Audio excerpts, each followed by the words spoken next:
जन्म मरण दोह मैं नाही, जन पर उपकारी आए। जी दान दे भगति लायन, हर स्यों लैन मिलाए। तुमरी शरण तुम्हारी आस, तुम ही सजन सुहेले। राखो राखन हर दयाल, नानक करके गोले। बेशुमार अथाह गनत अतुल, ज्यों बुलाव हो त्यों नानक दास बोले। गुरु गरीब निवाज हाजरा हजूर ज़ाहरा ज़हूर, सर्व कला समरथ अकाल पुरख स्वरूप, दसां गुरुआं दी जागदी जोत, धन धन सतगुरु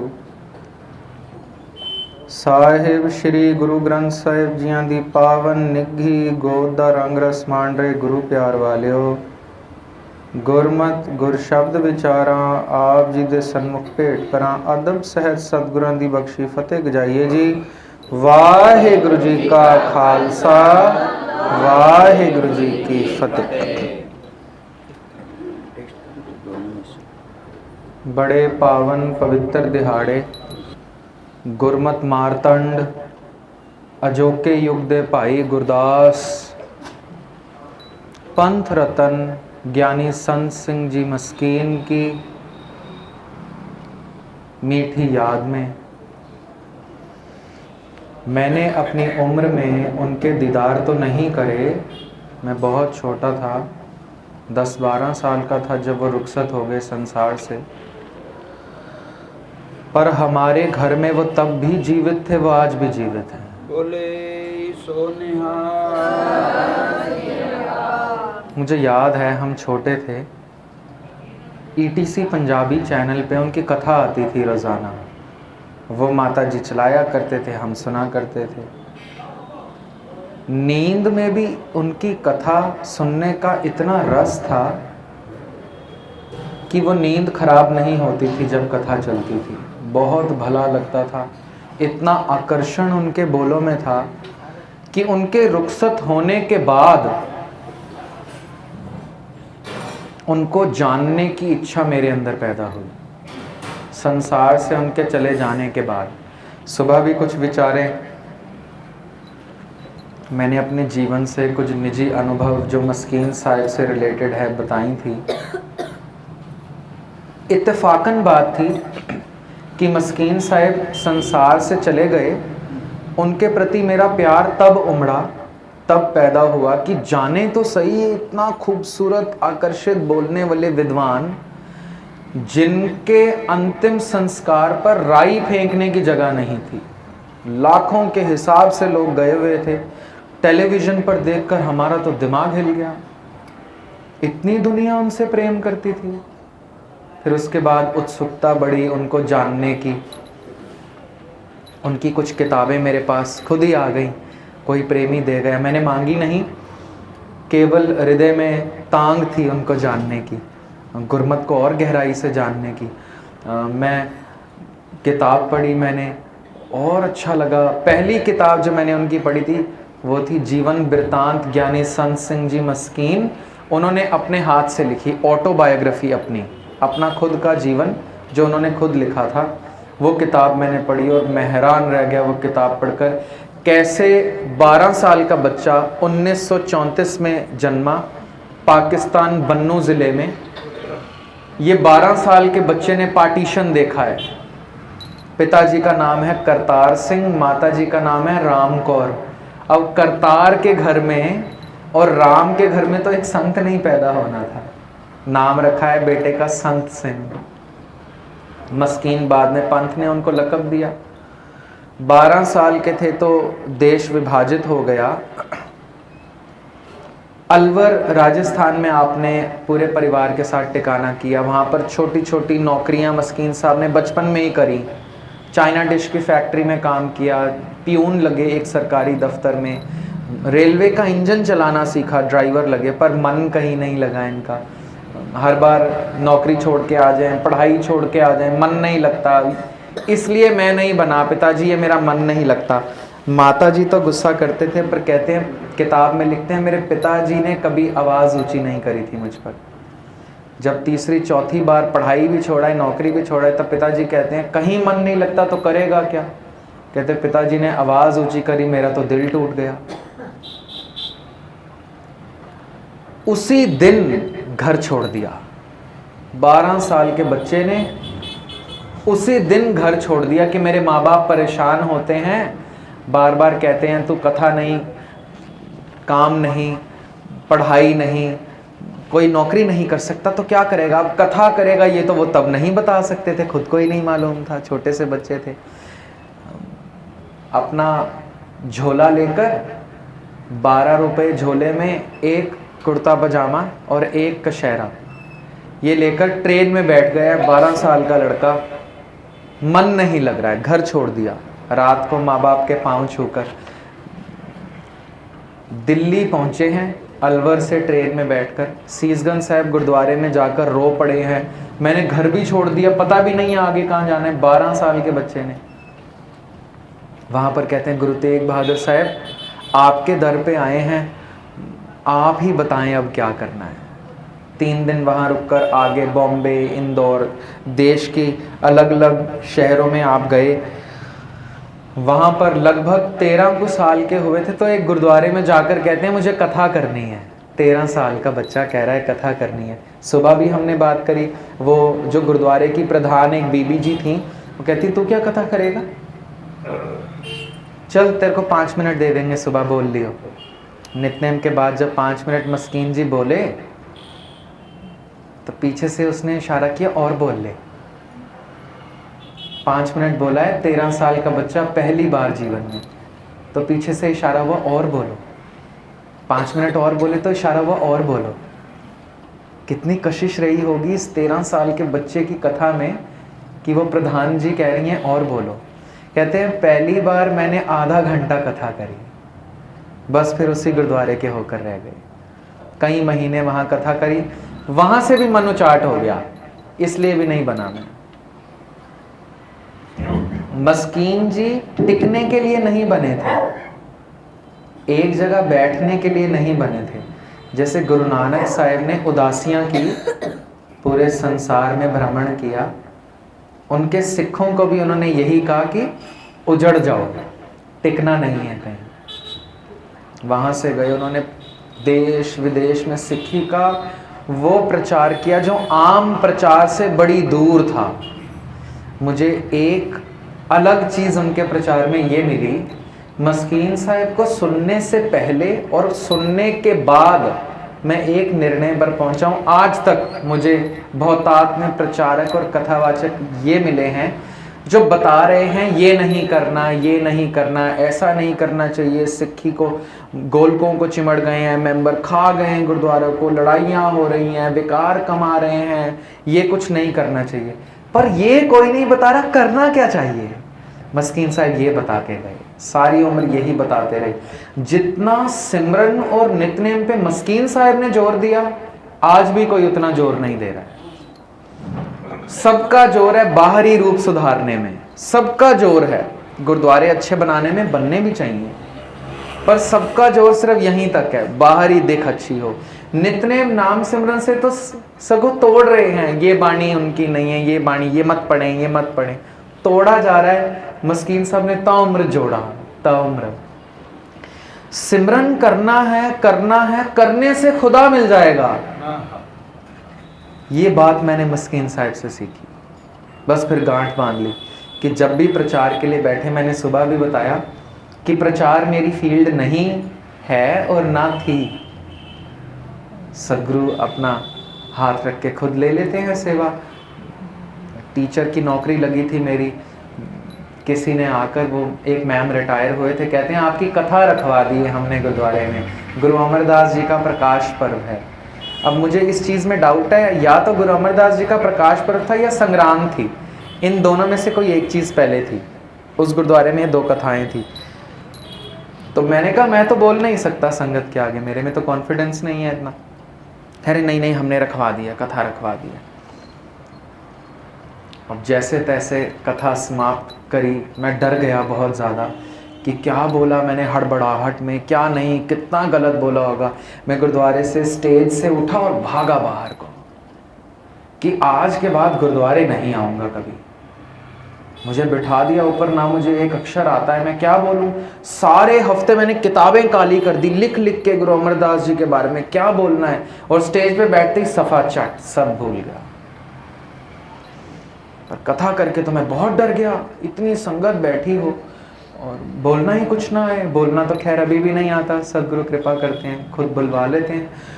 मैं गुरुद्वारे से दौड़ा, बाहर भागा, दहलीज पे एक माताजी बैठे हुए थे, वो खड़े हुए और मुझे कसकर गले लगा लिया। मुझे 2 बातें बोली, बच्चे जो कमाई आप संगत को करने को कह रहे हो कि नित्यनेम करो, नाम सिमरन करो, अमृत वेला जागो, अमृत वेला संभालो, ये कमाई जो आप संगत को करने को कह रहे हो, ये पहले खुद करनी, फिर कहना। दूसरा, जो आप स्टेज पर बोल रहे थे, ये आप नहीं बोल रहे थे, कोई बुलवा रहा था। मेरा इतना दिल बढ़ गया, इतना कॉन्फिडेंस बढ़ गया कि मैं सोच रहा था आज के बाद गुरुद्वारे ही नहीं आऊँगा। वाहिगुरु ने माता जी के रूप में मुझे 2 बातें ऐसी दी कि दृढ़ता बैठ गई। ठीक है, अगर मैं बोल ही नहीं रहा, सुनने वाला भी श्रोता प्रभु ही है, तो फिर मैं किस चीज़ की टेंशन लूँ। बिठाओ अब जहाँ मर्जी। 7-8 साल तो हो गए हैं सदगुरु सेवा ले रहे हैं। प्रोफेशन मेरा टीचर है, मैं टीचर हूँ, साइंस पढ़ा सकता हूँ, वाहिगुरु जी की कृपा से केमिस्ट्री पढ़ा सकता हूँ। वाहिगुरु जी सेवा ले रहे हैं कथा की भी। मस्कीन साहिब ने सिमरन पे बहुत जोर दिया, बहुत जोर, और कितने लोगों ने वो सिमरन कर करके अपने एक्सपीरियंस सुनाए कि प्रभु मिल रहा था उनको।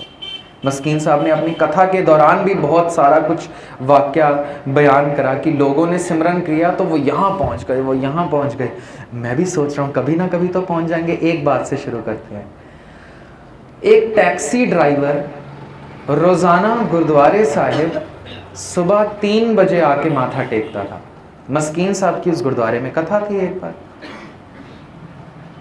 वो रोज़ाना सुबह 3 बजे आके माथा टेकता था, 5-10 मिनट बैठ के फिर चले जाता था। एक दिन मस्कीन साहब ने उसे रोक लिया, पूछते हैं आप इतनी सुबह सुबह गुरुद्वारे आते हैं, फिर आते हैं तो टिकते ही नहीं हैं।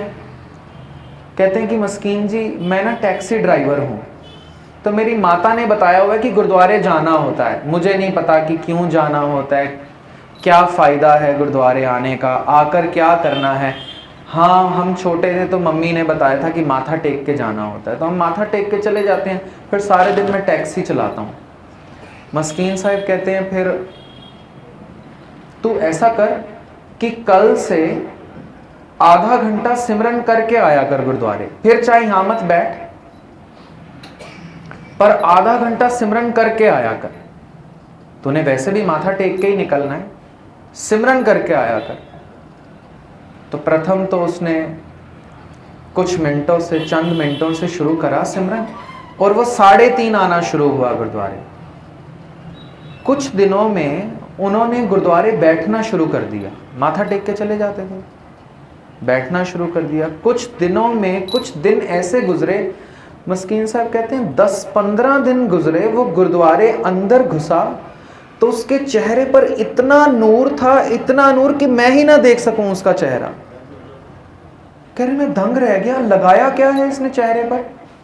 अभी 10-15 दिन हुए हैं इससे मैं मिला हूं, इसने चेहरे पर लगा क्या लिया, इतना खूबसूरत, इतना नूर कहां से आ रहा है। मस्कीन साहब उसको रोक लेते हैं, पूछते हैं कि क्या लगाया है चेहरे पर, इतना नूर कहां से आ रहा है। कहते ये वहीं से आ रहा है जो 15 दिन आपने पहले बताया था, कुछ करा कर। मस्कीन साहब कह रहे मेरे तो पांव थले जमीन खिसक गई, मैं तो ट्रैफिक पुलिस वाला ही बन के रह गया कि गाड़ियां यहां जाओ, वहां जाओ, यहां से रोको, वहां से रोको, वहां से भेजो, डायरेक्शंस देता रह गया, अगला मंजिल पे पहुंच गया है। कहते तब मुझे मालूम पड़ा कि धार्मिक ईर्ष्या भी कोई चीज है। नफरत आम लोगों को आम बातों से वो समझ आती है, धर्म के प्रति भी नफरत पैदा हो सकती है। कहते मुझे उस दिन मालूम पड़ा कि जब मुझे लगा मैं तो ट्रैफिक पुलिस वाला ही रह गया हूं, डायरेक्शंस देता रहा, अगला मंजिल पे पहुंच गया 10-15 दिन में। तो फिर मस्कीन जी कहते हैं क्या है वो मंजिल? कहते हैं क्या मजाक करते हो, आप ही ने तो बताया है। कहते हैं मुझे मालूम नहीं, मैंने गुरु ग्रंथ साहब से पढ़ा था कि ऐसे मंजिल मिलेगी, चला नहीं हूं अभी, मैं सिर्फ तुझे बता दिया। मुझे बात याद आती है भगत त्रिलोचन और भगत नामदेव की, लास्ट टाइम भी डिस्कस किया था। दोनों दोस्त हैं। भगत त्रिलोचन मंदिर में ब्राह्मण हैं, पंडित हैं, रोज पूजा कर रहे हैं सालिग्राम की, विट्ठल नाम रखा है, महाराष्ट्र में रहते हैं, रोज पूजा कर रहे हैं। नामदेव कपड़ों को रंगते हैं, धोबी हैं, इनको मंदिर जाने की अनुमति नहीं है, इनको मंदिर से बाहर निकाल दिया जाता है क्योंकि आप शूद्र हैं, छोटी जात के, आप बाहर रहेंगे। भगवान का नाम सुनने का, वेद मंत्र सुनने का ये दंड था कि कांच घोल के कानों में डाल दिया जाएगा, यदि सुन भी लिया तो शूद्र को ये दंड था। अब नामदेव जाते हैं, अंदर प्रभु की उस्तत हो रही है मंदिर में, इनको बड़ा आनंद आ रहा है। कुछ देर टिक के सुनते हैं, जब तक किसी की नजर नहीं पड़ी, छिप के भगवान का नाम सुन रहे हैं। आज दरवाजे खुले हैं गुरुद्वारे के, आने को राजी नहीं हम, छिप छिप के नाम सुन रहे हैं। त्रिलोचन देख लेते हैं, पर त्रिलोचन थोड़े सूझवान हैं। एक दिन नामदेव को जाके पकड़ते हैं। नामदेव कहते हैं मुझे मारना मत, मुझे बहुत अच्छा लगता है सुनना, मैं छिप के सुनता हूँ, मुझे माफ़ कर दो, कल से नहीं आऊँगा। कहते हैं नहीं नहीं, सुन लिया कर, मैं किसी को नहीं बताऊँगा। तो कहते हैं यदि आपको इतना अच्छा लगा ही है तो मुझे बता दो कि प्रभु कैसे हैं और उनका नाम क्या है जो इतना मधुर है। तो कहते हैं ये तुझे नहीं बताया जा सकता, छिप के सुन लिया कर। जब वो देखते हैं लगातार नामदेव आए जा रहे हैं, आए जा रहे हैं, तो त्रिलोचन को तरस आ जाता है। एक दिन त्रिलोचन कहते हैं विट्ठल है उसका नाम, विट्ठल। विट्ठल जपते हैं, बहुत आनंद होता है उसके नाम में, इतना आनंद है, इतना सुख है कि दुख और पीड़ा रहती नहीं है, सारी दुख और पीड़ा वो ले जाता है और हम सुखी होते हैं। नामदेव इतना हैरान हुए, क्या चीज़ है ये विट्ठल, मुझे विट्ठल दे दो।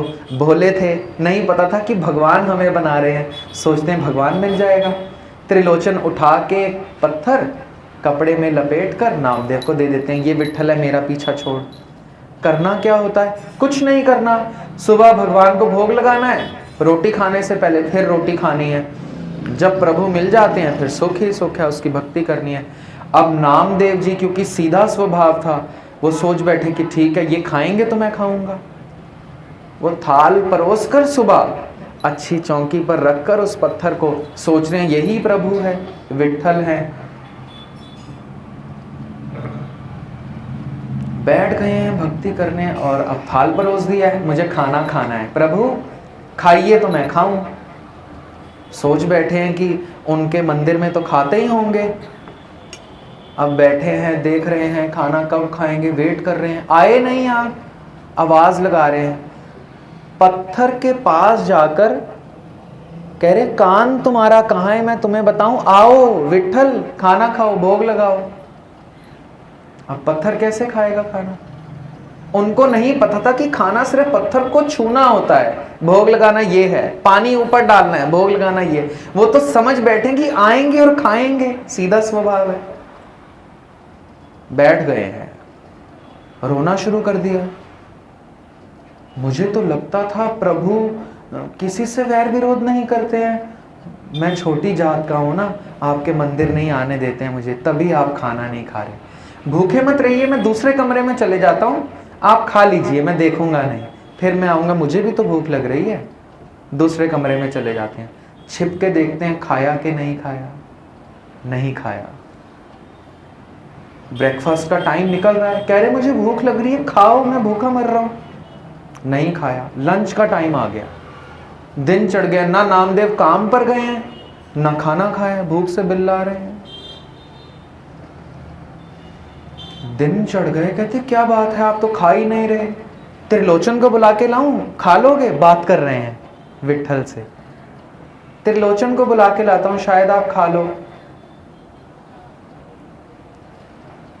फिर बैठ गए हैं, शाम हो गई।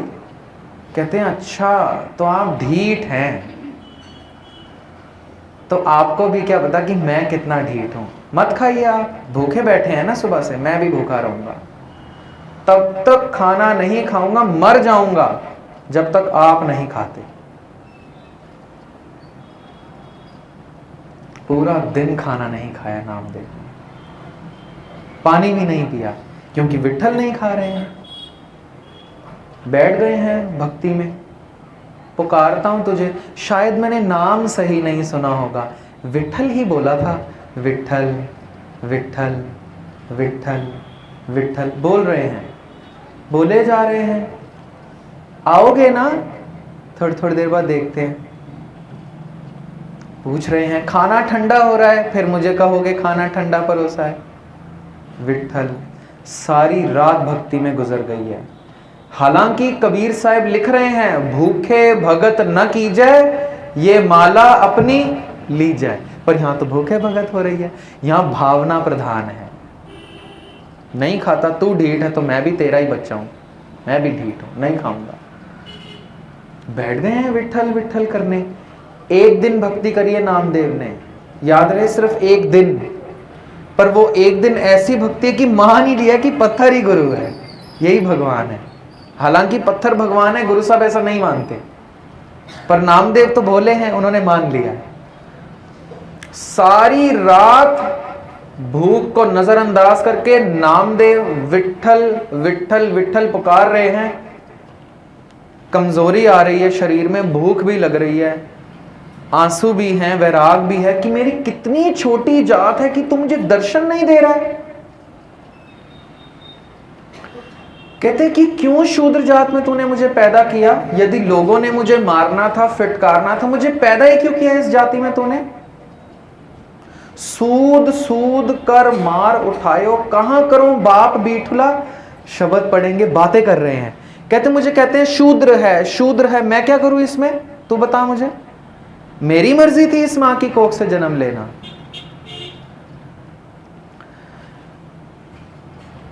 बैठ गए हैं, सारी रात बैठ गए हैं, विट्ठल विट्ठल विट्ठल पुकार रहे हैं। जब नहीं रहा गया, जब प्राण निकलने को आ गए हैं कि अब तो मैं मरूंगा, पानी नहीं पीऊंगा, खाना नहीं खाऊंगा, सिर्फ तुझे पुकारता रहूंगा, मरूंगा, मरने के बाद देखूंगा तू इतना ढीठ क्यों है।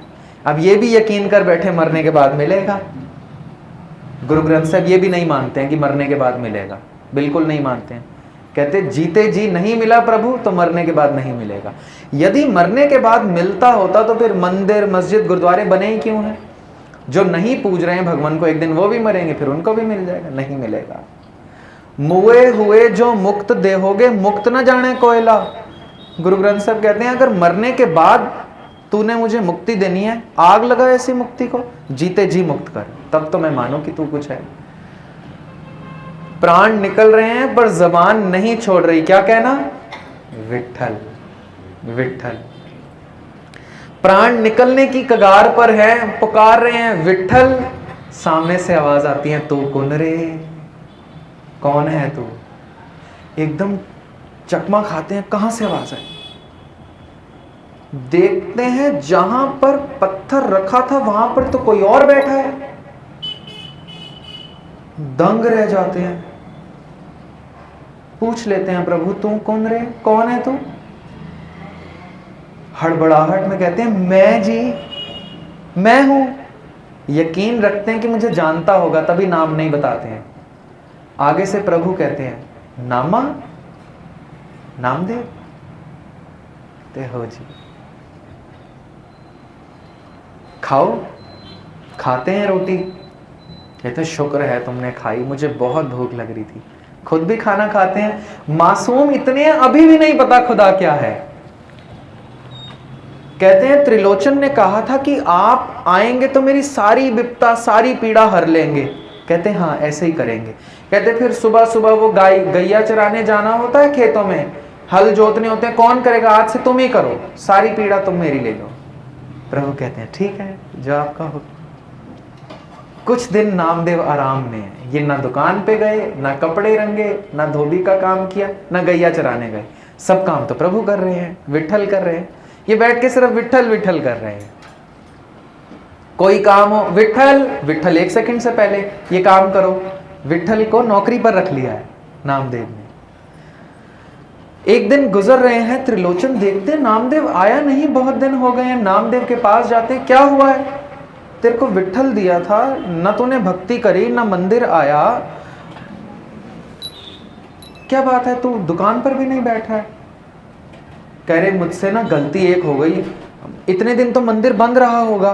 कहते क्यों, कहते क्योंकि विठल तो मेरा काम कर रहे हैं ना। विठल तेरा काम कर रहे हैं, विठल की हम आराधना करते हैं, वो किसी का काम। तुमने ही तो कहा था मेरी पीड़ा हर लेंगे। वो बैल जोतने गए हैं मेरे, मैं तो आराम कर रहा हूं, विठल मिल गए।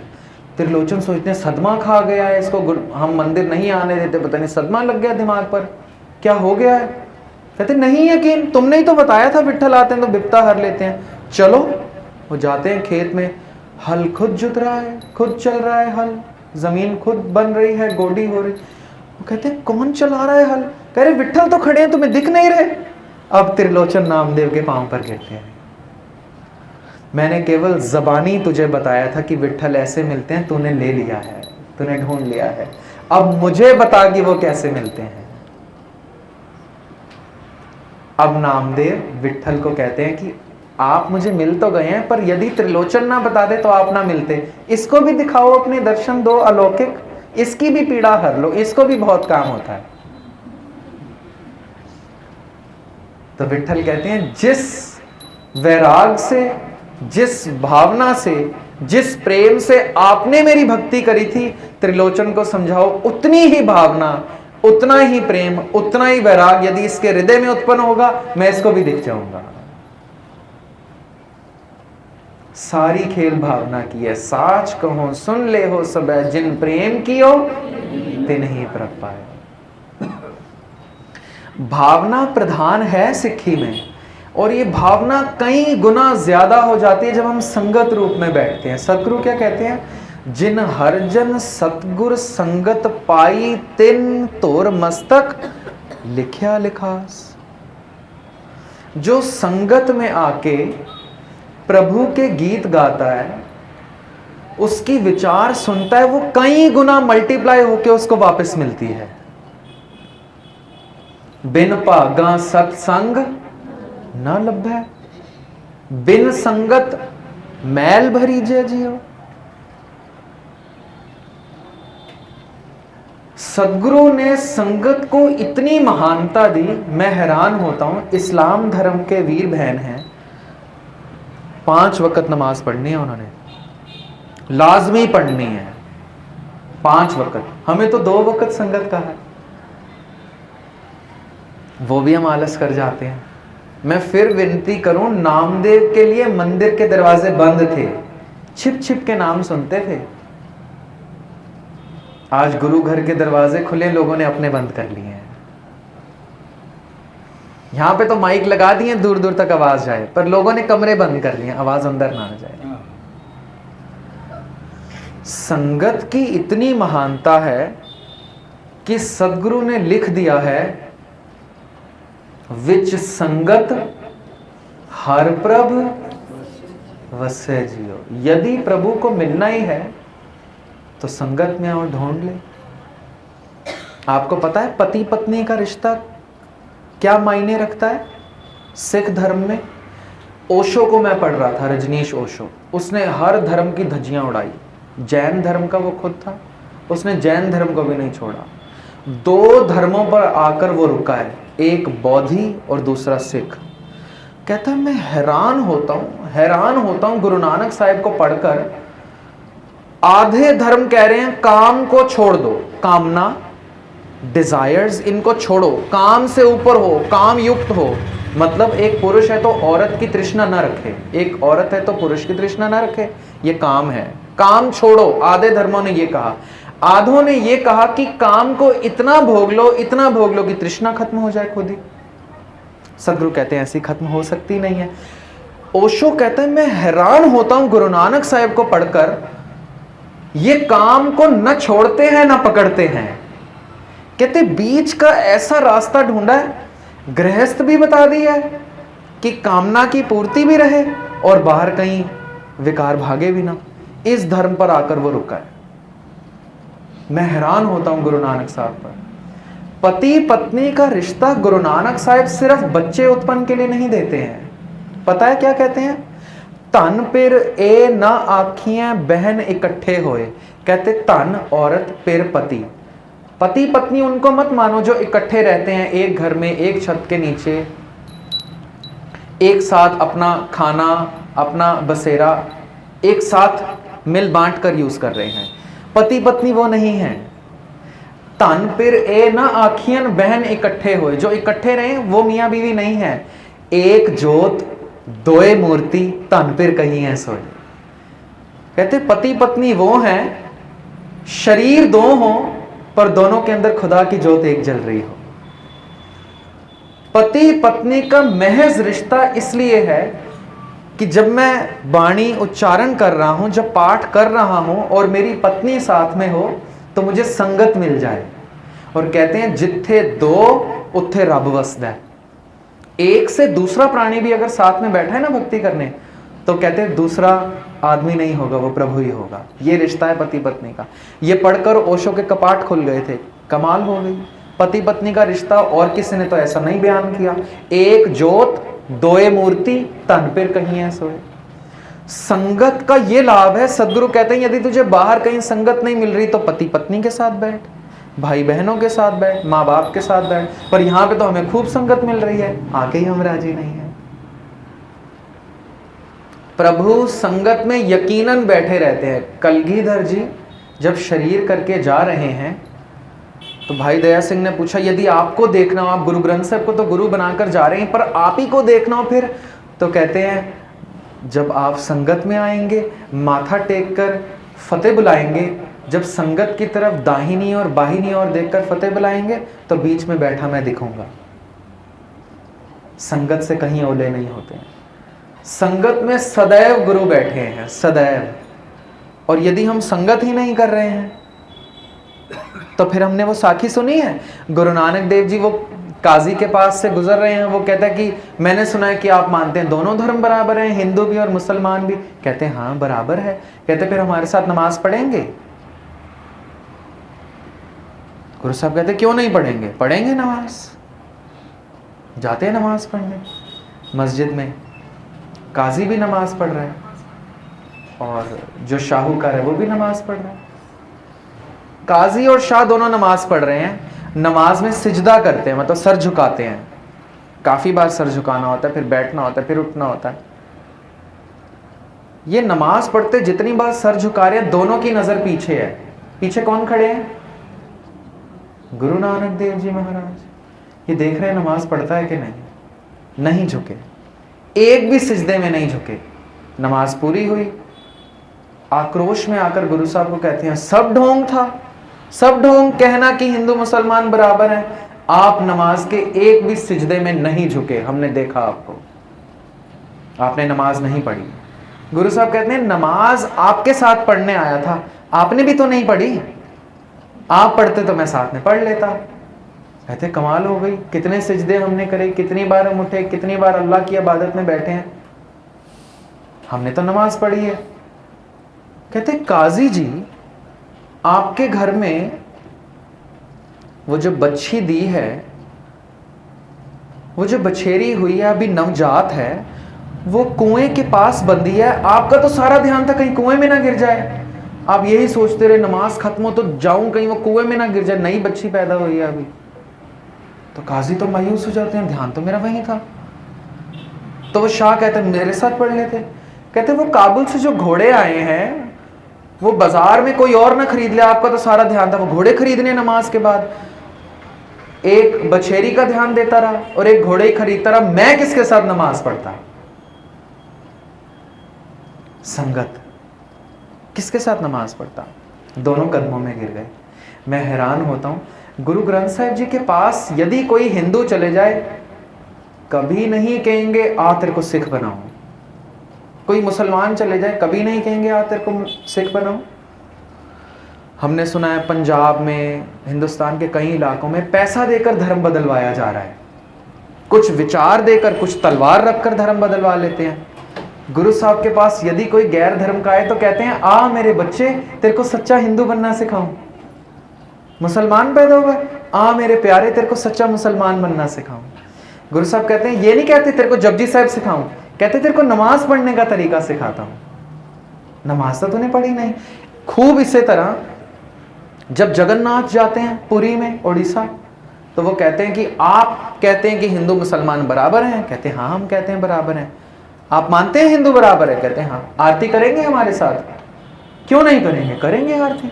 चले जाते हैं मंदिर में। अभी आरती हो रही है थाल से जगन्नाथ के आगे, पीछे नजर है, पीछे कौन खड़े हैं? गुरु नानक देव जी। देखते हैं एक बार भी आरती में इन्होंने न सिजदा किया है और ना आरती में प्रभु की तरफ ध्यान भी है। बीच आरती के मंदिर से बाहर चले जाते हैं। आरती खत्म होती है, बाहर आते हैं ब्राह्मण पंडित, सब ढोंग था, सब ढोंग कि हिंदू मुसलमान बराबर हैं, आरती तो करी नहीं, मंदिर से बाहर आ गए हैं।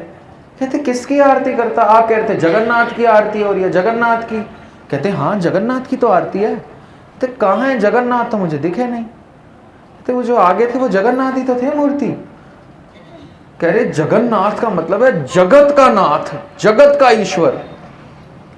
जो जगत का ईश्वर है वो बहुत बड़ा होता है। कहते हैं हाँ पूरी पृथ्वी का ज्ञाता है, वो पूरी पृथ्वी का मालिक है। कहते फिर छोटी छोटी थाली से आप आरती कर रहे हैं, इतने बड़े भगवान की छोटी छोटी थाली से आरती कैसे हो सकती है? मैं बड़ी थाल से आरती करने को सोच रहा था।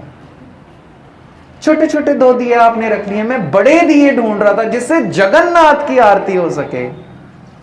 छोटा सा चौरोब घुमा रहे हैं, इतनी छोटी सी धूप बत्ती लगा दिया आपने, क्या जगन्नाथ सूंघेगा इसको? जगन्नाथ है वो, इतनी सी बत्ती सूंघने आएगा तुम्हारे? कहते फिर आप बताइए बड़ा थाल कहां से लेकर आए? कहते लाने की जरूरत ही नहीं है, आरती करने की भी जरूरत नहीं है, आरती हो रही है जो हम रोज शाम को पढ़ते हैं। छोटी सी थाल हमने रखी है, चाहे सोने की चाहे चांदी की रखी है। उसने जो थाल रखा है उसका मुकाबला करेंगे? गगन में थाल, पूरा आकाश ही थाल है। छोटे छोटे दिए रखे हैं, रव चंद दीपक बने, सूरज और चंद्रमा उसने दिए रखे हैं। छोटे छोटे मोती, छोटे छोटे फूल आप डाल रहे हैं। सारा तारे स्यारे जितना सौर मंडल है, तार का मंडल जनक मोती, वो सारे उसने मोती रखे हैं। चंदन के पहाड़ जितने हैं वहां से जब हवा गुजरती है वही उसने धूप रखा हुआ है। पूरे पहाड़ हजारों मनों के हिसाब से चंदन लगा है, छोटी सी धूप आप लगा रहे हैं। आप एक छोटा सा चौर कर रहे हैं, जितनी वायु पवन चल रही है सब उसको चौर हो रहा है, सब चौर। क्या आरती कर रहे हैं आप छोटी सी? सबको गुरु साहब के आगे झुकना पड़ा। बात तो सही है, जगन्नाथ की आरती ऐसे तो नहीं हो सकती। फिर कई तर्क उठाते हैं कि भाई साहब यदि गुरु नानक साहब ने आरती रुकवाई उधर पुरी में, तो हम गुरुद्वारे में आरती क्यों करते हैं? सवाल तो बनता है, हम क्यों करते हैं? तो जो हम आरती कर रहे हैं वो पुख्ता सबूत है कि आरती हो रही है, हम नहीं कर रहे। हम उस हो रही आरती की उस्तत कर रहे हैं, उसका गायन मंगल कर रहे हैं कि आरती हो रही है, सब सुने और सब इस बात को माने। इसका तात्पर्य यह भी है कि भगवान के लिए मैं कुछ नहीं कर सकता। यदि कुछ संवारना है तो अपना संवारो, भगवान का नहीं, वो तो सवरा सवारा बैठा है। उसका ज्ञान लेके अपने आप को संवारा और सुधारा जा सकता है। तो ये बात हमने यहां से शुरू करी थी कि 2 दोस्त हैं, एक प्रभु के पास दिन रात है और एक को मंदिर में नहीं घुसने दिया जा रहा, पर जिसको नहीं घुसने दिया जा रहा प्रभु को पहले उसने मिल लिया। मस्कीन साहब भी यूं ही कहते हैं कि मैं बताता रहा सिमरन करो सिमरन करो, सिमरन करके अगला मंजिल तक पहुंच गया, मैं तो सिर्फ ट्रैफिक पुलिस रह गया, यहाँ जाओ ऐसे जाओ ऐसे जाओ, अगले पहुंच गए, ऐसे पहुंच गए, बहुत पहुंच गए हैं। पर जितने भी पहुंचे सबने यही कहा, गुरु साहब की हजूर संगत में ही मिला हमें, ऐसे नहीं मिला किसी को। देखो 10,000 साल उम्र है राजयोग भर्तरी की जब गुरु नानक देव जी से मिला है। 10,000 साल, 5,000, 8,000, किसी की कितनी हजारों साल उम्र है जब गुरु नानक साहब से मिल रहे हैं अचल बटाले और सुमेर पर्वत पे। योगियों की इतनी उम्र है, एक को भी प्रभु नहीं मिले थे। पता है क्यों? सदगुरु कहते हैं सिद्ध छप बैठे पर्वती, कौन जगत को पार उतारा। कहते तुम्हें प्रभु का ज्ञान तो मिल गया था कि ऐसे ऐसे भक्ति करेंगे तो वो मिलेगा, पर तुम्हें संगत नसीब नहीं हुई थी, इसलिए तुम अभी तक खाली बैठे हो। तुम्हें प्रभु ने कहा था कि बीच लोकाई में जाकर उनको भी बताओ प्रभु कैसे मिलेगा, तुम तो पर्वतों में छुप बैठे हो, नहीं मिलेगा तुम्हें। हजारों साल उम्र हो, हजारों साल भक्ति कर रहे हो, खुदा ना मिले। 25 साल के गुरु नानक साहब खुदा का रूप थे। ये कहते हैं किव दर्शन ए देवै बाला, गुरु नानक साहब कहते हैं बाला, बच्चे हमें बता फिर दर्शन कैसे मिलेंगे। हजारों साल उम्र थी उनकी। तो गुरु साहब बार बार कहते हैं कि 2 वक्त की संगत तो बहुत जरूरी है, बहुत लाजमी है, मैंडेटरी है हमारे लिए 2 वक्त की संगत कम से कम। नहीं तो फिर ऐसा ना हो कि पाठ भी कर रहा हूं और ध्यान घोड़े खरीद रहा हूं। ऐसा ना हो कि पाठ भी है और अंदर अहम भी है, अहंकार भी है कि मैं कुछ कर रहा हूं। जैसे अभी कुछ दिन पहले हम किसी के घर बैठे हुए थे दिल्ली में, तो मैंने अपनी इच्छा प्रकट करी। मैंने कहा कुंभ लगा हुआ है, मेरी बड़ी इच्छा है जाने की। तो वो हैरान हो गए, एक प्रचारक, वो भी सिख धर्म का, ऐसे कैसे बोल सकता है कुंभ गैर धर्म का है। मेरा जो मंतव्य था वो तो मैंने उनको नहीं बताया। मैंने कहा कुंभ इच्छा बहुत है मेरी जाने की। तो वो भी बोल पड़े कि हाँ प्रचारक है तो सही बोल रहे हो। कह रहे हाँ हम भी चलेंगे, स्नान करके आएंगे गंगा में। मैंने कहा स्नान करने की इच्छा नहीं है, सिर्फ कुंभ जाने की है। कहते क्यों? वहां पे सारी दुनिया नहा रही है गंगा में, तो पाप तो धुलते ही होंगे। जितने पाप गंगा ने धो दिए वो खुद कितनी मैली हो गई होगी। गंगा बहुत पवित्र है, बहुत पवित्र। पर पता है पवित्र क्यों थी? जिस हिमालय ग्लेशियर से गंगा निकलती है ना, उस ग्लेशियर के आगे जो वन है, जो जंगल है, वहां पे ऐसे हर्ब्स और श्रब्स हैं। साइंटिफिकली मैं बता रहा हूँ, किसी धर्म की आस्था को हम नहीं छेड़ रहे, जिसकी जो आस्था है उनको खूब मुबारक है। पर साइंटिफिकली गंगा इसलिए पवित्र मानी जाती है, जो हर्ब्स और श्रब्स वो पानी छूकर आता है, वो मेडिसिनल प्रॉपर्टीज थी उस पानी में।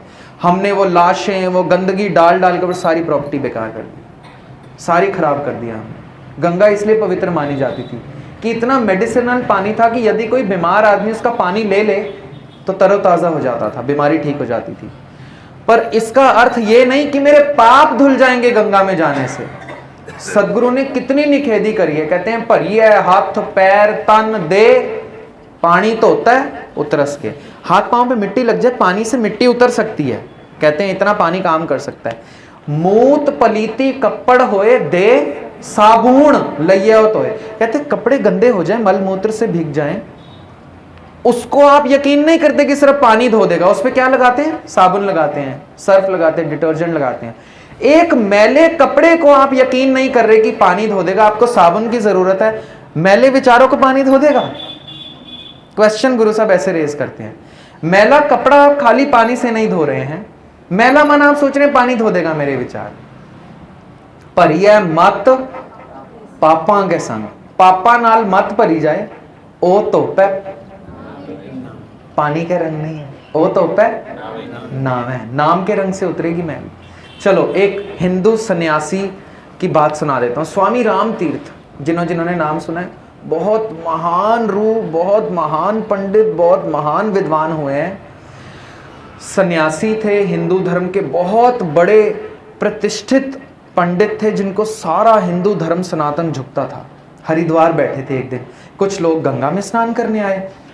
डुबकी लगाने से पहले देखते हैं स्वामी जी बैठे हैं, दंडवत करते हैं। स्वामी जी आप बैठे हैं, आप नहीं नहाएंगे, पाप नहीं धोने आपने? कहते हैं आप जाइए जाइए नहाइए। डुबकी लगाकर बाहर आते हैं, कहते हैं स्वामी जी को शायद गंगा पे शक है।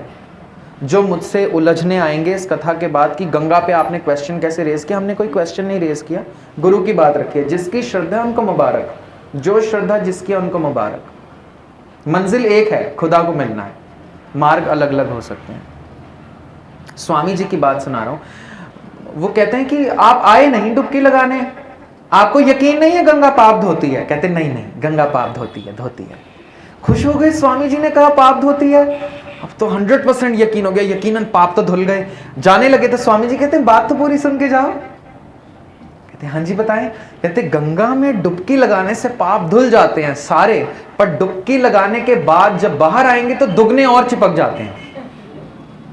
अरे बताओ ये क्या बात है, अब क्या सारी उम्र डुबकी लगाते रहे, अंदर बैठे ही रहे, बाहर निकले ही ना? कहते हैं ऐसे ही है, डुबकी लगाएंगे तो पाप तो धुल जाएंगे, पर बाहर आएंगे तो दुगने चिपक जाएंगे। अब ये सोच समझ कर डुबकी लगाइएगा। जो वो बात कह रहे हैं वो आम बात नहीं है, बहुत गहरी बात है, जो गुरु तेग बहादुर साहब कुछ यूं रख रहे हैं, तीर्थ बर्त अर दान कर मन में धरे गुमान अहंकार। तीर्थों पे भी गया, व्रत भी रखे, दान भी किया, स्नान भी किया, पर मन में अहंकार रखा कि मैं तीर्थों पर गया, मैंने दान किया, मैंने व्रत रखे और मैंने स्नान किया। मन में धरे गुमान नानक निफल जाते ज्यों कुंचरिश। कहते ये ऐसे व्यर्थ चले गए। बहुत पवित्र था तीर्थों पे नहाना, क्योंकि गंगा की मेडिसिनल प्रॉपर्टीज थी। बहुत पवित्र था किसी को दान करना, क्योंकि कोई गरीब है किसी की मदद हो जाएगी, वंड छकना। बहुत पवित्र था व्रत रखना कि एक दिन डाइट कर लें, हम शरीर को कंट्रोल करें। पर सारा कुछ करके सदगुरु कह रहे हैं अहंकार की पंड, अहंकार की बोरी सर पर उठा ली। मैं तो स्नान कर आया हूं कुंभ में, तुमने नहीं किया, नरकों में सड़ोगे तुम, हम तो पाप धोआए। सदगुरु कह रहे दुगने ले आया है। जैसे हाथी स्नान करने जाए नदी में, स्नान करके जब वो बाहर आएगा प्रथम काम पता है क्या करेगा? धूल लेकर अपने सर पे फेंकेगा, ज्यों कुंचर स्नान। कहते तेरा ऐसे स्नान व्यर्थ चले जाएगा। अब कुंभ जाने की फिर मेरी इच्छा क्यों थी? वो कुछ यूं थी, मस्कीन साहब को किसी ने कहा कि कुंभ का मेला लगा है, मुझे जाना है। मस्कीन साहब कहते हैं कि तेरा क्या मतलब है, तो सिख धर्म में कुंभ जाने का तेरा क्या मतलब है? हमारी तो कोई आस्था नहीं है उधर, उधर जो कुछ हो रहा है सिख धर्म में तो ऐसा कुछ मान्यता नहीं है, आप क्या करेंगे जाकर? वो कहते हैं हम स्नान करने नहीं जा रहे हैं। कहते कुंभ तो सब स्नान करने ही जा रहे हैं। वो कहते हैं गुरु तेग बहादुर साहब कह रहे हैं जन नानक कोटन में किन्हू गुरमुख होए पछाना, कि करोड़ों में कोई एक आध होगा जिसने प्रभु को देखा होगा।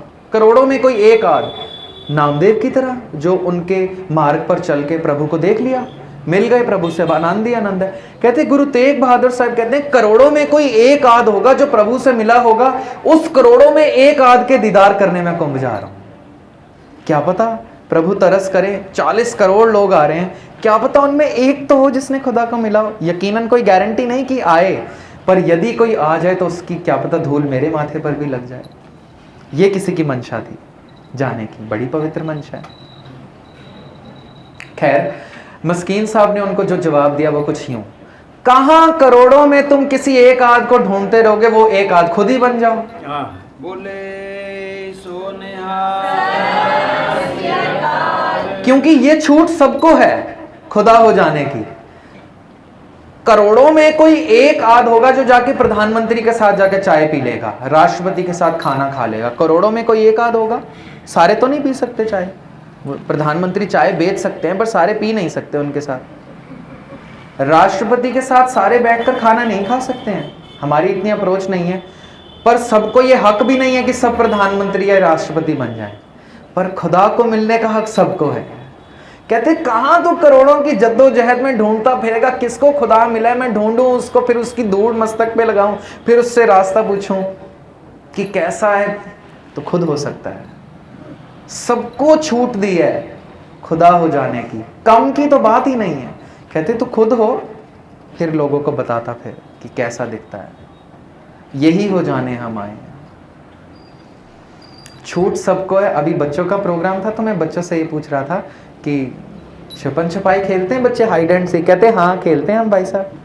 छिपन छिपाई कैसे खेलते हैं क्यांश? कैसे खेलते हैं हम? सब छुपते और एक ढूंढता है। सब छिप जाते हैं और एक ढूंढता है, ऐसे ही होता है जी। सबने खेली होगी बचपन में। यहां भी छुपन छिपाई चल रही है, थोड़ी विपरीत है, बिल्कुल विपरीत है। छुपन छुपाई दुनियावी में सब छिप रहे हैं, एक कोई ढूंढ रहा है। यहां पर एक छिप गया, सारी दुनिया ढूंढ रही है, सब ढूंढ रहे हैं। हैरानी की बात यह नहीं कि वो छिप गया और हम ढूंढ रहे हैं, हैरानी की बात यह है कि उसने बता भी दिया है कहां छिप गया हूं, हम फिर भी कहीं और ढूंढ रहे हैं। मूर्खता। जो छिप जाए, जैसे क्यांश, अगर क्यांश की टर्न है ढूंढने की और कुणाल बता दें कि मैं दरवाजे के पीछे छिपाऊं और क्यांश पूरा मोहल्ला ढूंढे पर दरवाजे के पीछे ना जाए, तो हम क्यांश को क्या कहेंगे? बहुत इंटेलिजेंट है। कुणाल आवाज लगाकर कह रहे कि मैं दरवाजे के पीछे छिपाऊं और क्यांश सारी जगह ढूंढे पर दरवाजे के पीछे ना जाए, तो क्या कहेंगे हम? बहुत बहुत जरखेज दिमाग है। कहेंगे क्या मूर्ख है यार, वो कह रहे दरवाजे के पीछे छुपे, वहां जा। सारी गुरबाणी आवाज दे देकर बता रही है मैं संगत में छिपा हूं। विच संगत हर प्रभ वस्सै जियो, मैं तेरे हृदय में बैठा हूं। कहां बाहर पत्थरों में, डेरों में, कब्रों में, धागों में, नगों में, कहां ढूंढ रहा है मुझे? घट घट में हर जू बसै संतन कहे पुकार, भुगत ज्ञान दया भंडारण घट घट वाजे नाद, सब है घट राम बोले, रामा बोले, राम बिना को बोले रे। आवाज लगा के बता रहे हैं, ऐ मेरे प्यारे बच्चों मुझे ढूंढने आ रहे हो, तेरे अंदर बैठा हूं, कहां ढूंढ रहा है मुझे? हम फिर बाहर ढूंढ रहे हैं। तो हमें कोई बहुत इंटेलिजेंट कहेगा? ढूंढना है अपने अंदर। अब अपने अंदर कैसे ढूंढना है? वो गुरु साहब से और पूछना है। अब गुरु साहब से पूछना है, गुरु साहब जवाब दें, इसके लिए जरूरी है कि मुझे गुरु साहब को पढ़ना आता। सहज पाठ में भाई साहब को भी विनती कर रहा था, इतना बड़ा ग्रंथ संपादन करके हमारे लिए छोड़ गए, हमने ढक के रख दिया, बस छुए ना, कोई आसपास ना आ जाए, मरने मारने को तैयार है हम, छूने नहीं देंगे। जब तक पढ़ेंगे ही नहीं पता कैसे चलेगा? ये तो पता चल गया आज की कथा में अंदर छिपा है। सब किछ घर में बाहर नाही, कितनी बुलंद बांग है, बाहर नाही। फिर आगे कह रहे बाहर टोले सो भरम भुलाही, बाहर ढूंढने जाएगा तो मूर्ख है, तो भ्रम में है। फिर हम बाहर भाग रहे हैं, फिर गुरु ग्रंथ साहब को छोड़ के और दर पे माथा टेक रहे हैं, पता ही नहीं है। कितनी हैरानी की बात। अब अंदर बैठा, अंदर बैठे को कैसे मिलना है, ये तो पढ़ेंगे तो जानेंगे। सबको ये छूट है गुरु ग्रंथ साहब से पाठ करने की, हर धर्म को भी छूट है। अपने लिए सहज पाठ हर धर्म, हर प्राणी, हर व्यक्ति करे, करना चाहिए। हमारा कब्जा नहीं है गुरु ग्रंथ साहब जी पर। ये सांझे गुरु हैं, सबके लिए, सबके लिए सांझा उपदेश है। तुम मिलने की तड़प तो पैदा कर, मैं मिलने को तैयार बैठा हूं। वो मिलने को तैयार बैठा है और हम ढूंढ रहे हैं पीट करके। कुछ यूं है, सूरज चढ़ा हो और मैं परछाई दिखती है जो सूरज की ऑपोजिट डायरेक्शन में होती है हमेशा।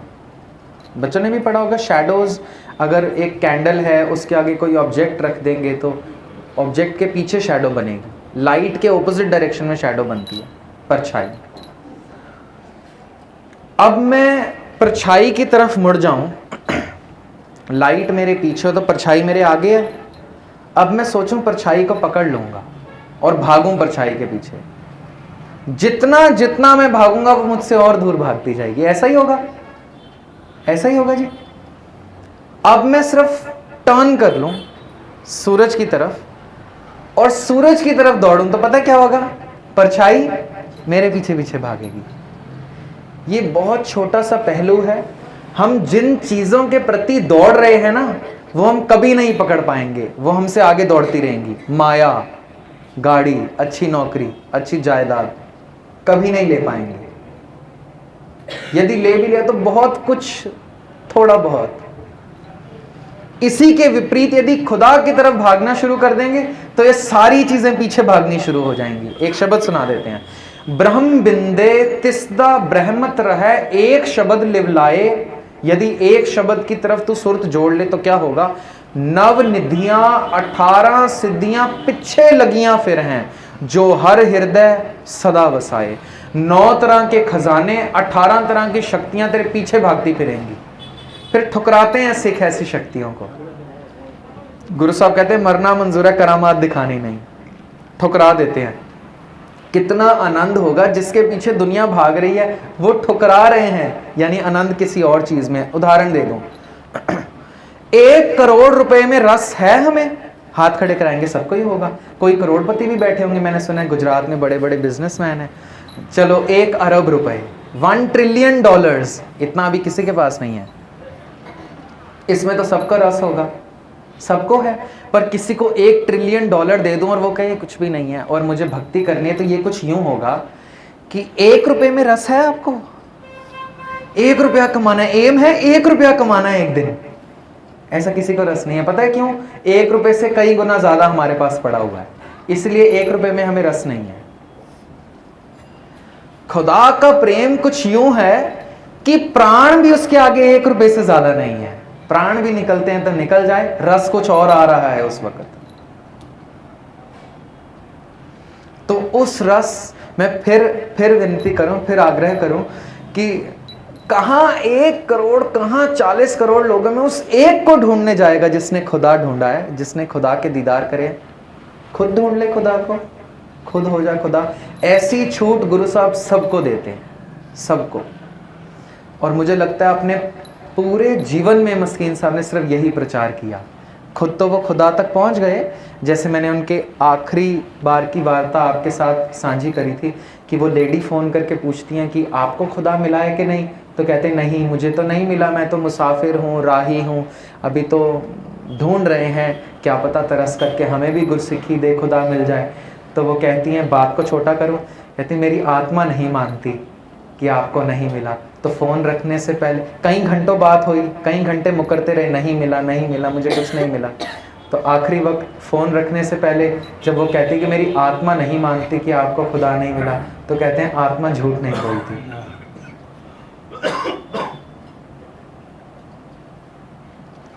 उनको तो मिल गया, उन्होंने जो तरीका हमें बताया हमें भी मिल सकता है, जो गुरु साहब ने तरीका बताया। मुझे मस्कीन साहब की एक बात और बहुत खूब लगती है, उन्होंने सारी उम्र अपने साथ किसी को नहीं जोड़ा, किसी को भी नहीं जोड़ा। जिसको खुदा की प्यास लगती रही वो कहते रहे ये कहीं और से प्यास बुझ रही है, मैं सिर्फ जरिया हूँ, तो किसी और के पास जाओ। गुरु ग्रंथ साहब के साथ सबको जोड़ते रहे। आज उनको संसार से गए हुए 20 साल हो गए हैं, 20 साल। 2005 में रुखसत हुए थे, 2025 है, 18 फरवरी को शरीर रूप से वो चले गए थे संसार से। 20 साल हो गए हैं, पर आज भी जैसे समागम उनकी याद में हो रहे, लग रहा है कि वो चले गए हैं। वो शेर नहीं लिखा है, शहीदों की चिताओं पर लगेंगे हर बरस मेले, वतन पर मिटने वालों का यही बाकी निशान होगा। सिर्फ शहीदों की चिताओं पर नहीं लगते हैं मेले, जो खुद खुदा हो गए हैं उनकी यादगार में भी मेले लगते हैं, लग रहे हैं, लगते रहेंगे। आपको एक और बात कह के समाप्ति कर दें, क्योंकि आगे भी कथा है बड़े गुरुद्वारे साहब में। मेरा सारा जीवन इत्तेफाकन था, सारा। मस्कीन साहब से प्यार बैठना, उनको पढ़ना, कथा करनी, ये भी मस्कीन साहब का ही इनडायरेक्ट कुछ रोल है इसमें। जिस स्कूल में मेरी पहली नौकरी लगी, जितने भी मेरे दोस्त कॉलेज में थे, स्कूल टाइम का तो मुझे नहीं याद कि मैं उनकी कथा सुनता हूँ या फिर किसी को कहा हो कि सुनो, पर कॉलेज में जितने दोस्त थे, एक ही मैं सिख था पूरे कॉलेज में, सारे नॉन सिख थे या मुस्लिम्स थे। मैं सबको कहता होता था कि मस्कीन जी को सुना करो, बहुत अच्छा बोलते हैं, बहुत अच्छा बोलते हैं। मुझे आदत थी ऐसे बोलने की। स्कूल में भी जो टीचर मिले मैं सबको यही कहूँ, नई नई नौकरी लगी, मस्कीन जी को सुना करो, बहुत सुंदर बोलते हैं। तो एक टीचर, म्यूज़िक टीचर, नई नई एंट्री हुई, उनकी जॉब लगी, चरणजीत कौर मैम। बहुत प्यार से बोलते हैं, बहुत मीठी। एक तो वो म्यूज़िक टीचर थी, वैसे ही सुंदर गाती थी, और वैसे ही बोलने का लहजा भी उनका बहुत प्यार का था। एक बार बैठे हुए थे स्टाफ रूम में मेरे साथ, मैंने कहा मैम मस्कीन जी को सुना करो। वो ना बोले कुछ नहीं, मैं काफ़ी देर बोलता रहा मस्कीन साहब की ये कथा सुनिए आपने। वो उन्होंने कितना सुंदर ज्ञान वो देते हैं, कितने उनके विचार कितने पवित्र हैं। मैं बोलता और वो मुस्कुराती रही, मुझे समझ नहीं आया पता नहीं क्या इग्नोर कर रही हैं या इंटरेस्टेड नहीं है। तो फिर वो बाद में कहने लगी मस्कीन साहिब जी की जो डॉटर इन लॉ है ना, बहू, मैं उनकी सगी बहन हूँ। तो हैरान रह गया, सूरज को दिया दिखा रहा था। सब इत्तेफाकन रहा मेरे जीवन में, सब। फिर मस्कीन साहब के बारे में मैं लोगों को बताता था, फिर उनसे मुझे बहुत जानने का मौका मिला, बहुत उन्होंने बताया मस्कीन साहब के बारे में। वो तो गोद में खेले हैं मस्कीन जी के। तो बड़ी खुशी हुई। ये 3-4 दिन के जो दीवान हैं, हम मस्कीन साहब की कथा से भी कुछ ना कुछ अंश शेयर करते रहेंगे।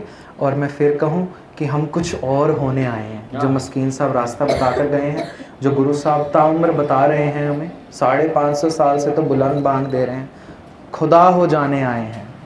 तो उसके मार्ग पर चलने के लिए कम से कम 6 मिनट तो रोज़ाना सिमरन शुरू करें, 24 घंटे तक पहुँचाने। सदगुरु मेहरमत करें। कल के दीवान में सवेर का दीवान भी है, सुबह के दीवान में भी आप हाजिरी भरेंगे तो बहुत भला रहेगा, क्योंकि खुदा ने बता दिया है, संगत में छिप गया है वो। हम ढूंढे कहीं और तो फिर हमारी कोताही है। भूल चुक की क्षमा, फतेह जाएं जी। वाहिगुरु जी का खालसा, वाहिगुरु जी की फतेह।